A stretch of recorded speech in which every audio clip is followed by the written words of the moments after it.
So that title was a little bit clickbait. Obviously, if you have a huge tune coming out and you want to get it professionally mastered, then go ahead. But for all of my biggest releases, I have been able to master my tunes myself to quite a high standard without needing that much technical ability.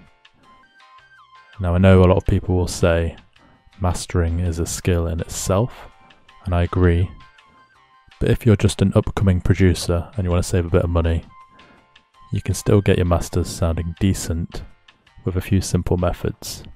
If you don't believe me about the tunes that I've mastered, head over to my Spotify. Pretty much all the most popular releases I have mastered myself, and you can listen directly there.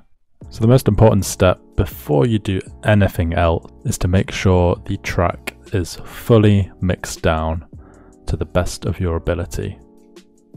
So work on it as well as you can until you feel like you've got it sounding as crisp as possible. Remember that the master isn't going to help with the mix down. It's just going to help you to get some minor tweaks and to get it to the right sounding level for the distribution companies and the music platforms. So let's drag in our track.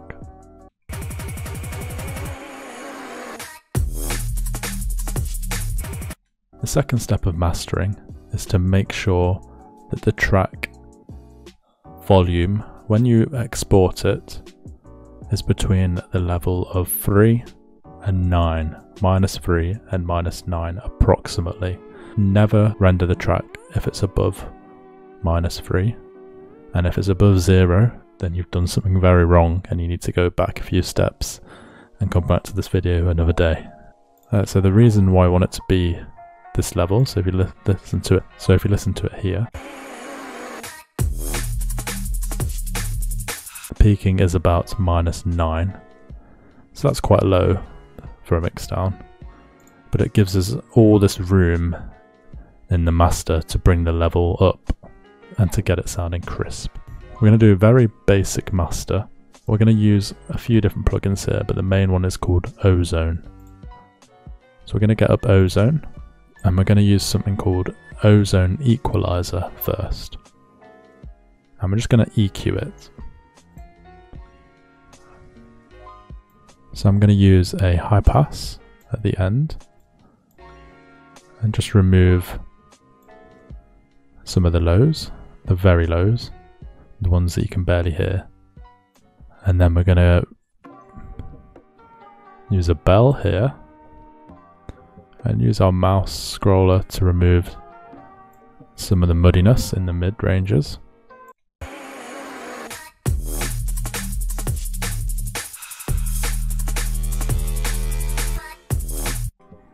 And then we're going to do the same in the mid to high range.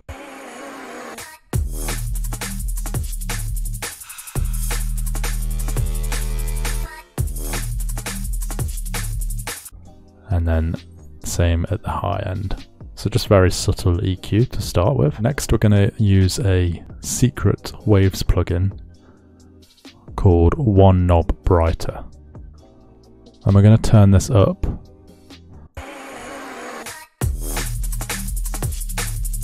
between 3 and 4 for this one. And next what I'm going to do is bring in this plugin called Ozone Exciter. And this is just a little bit of a cheap plugin for mastering.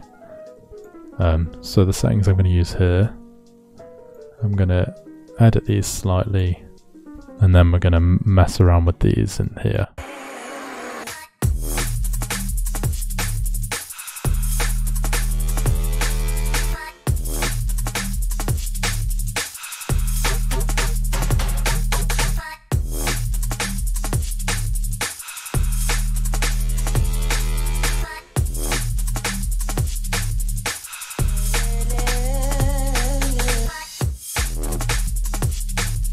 And as you can see, that's already gone from 9 to 6 dB, so it's already getting louder.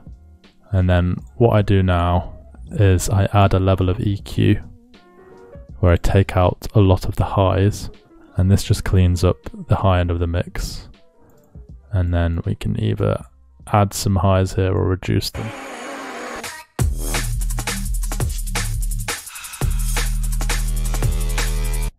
So something like that is fine.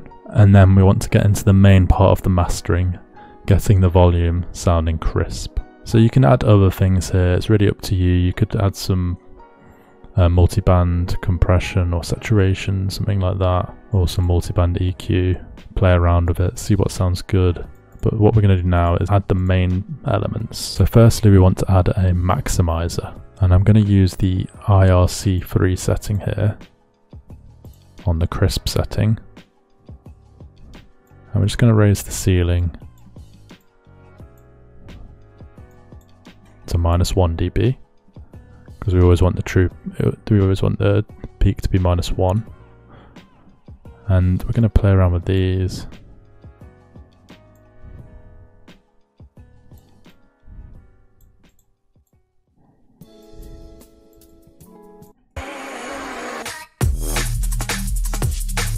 And then we're just going to turn the threshold until we get it sounding loud.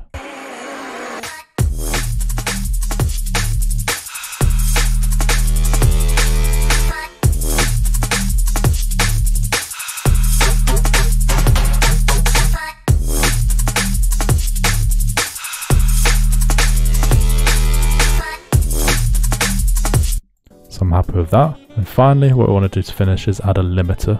So I'm going to add Pro Limiter, and then we're just going to increase this depending on how we feel like.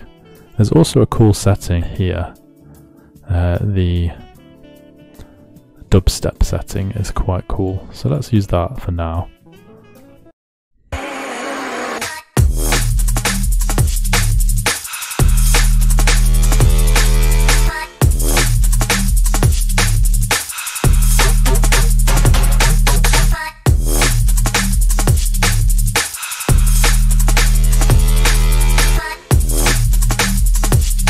So something like that is perfect, and your track is pretty much mastered. There's just one more step.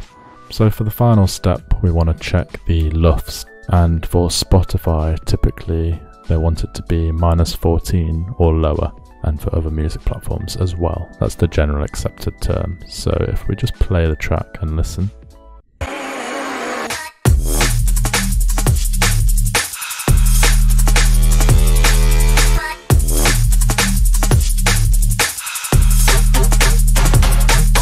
So for that we're hitting below 14, about -12. Now for electronic music releases, typically we could even go higher than that. We could go to -10, -9. We could try and push it as hard as possible to get that sounding even louder. But I'm happy with that, I think it sounds good. And yeah, that's everything. So we're just going to remove that now.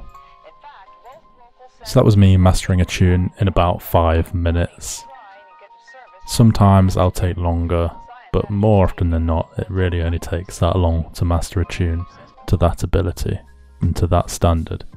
And that standard is generally acceptable. I've had no complaints from anyone from my masters that have been released. You can listen to them on Spotify. You can take a listen to them on Spotify yourself to see what you think of them before you try this method yourself, if you'd like. I'll leave a link in the description. And yeah, I hope you learned something. If you did, please give a like. Leave a comment saying what you learned, and don't forget to subscribe. Weekly videos every Thursday. Take it easy.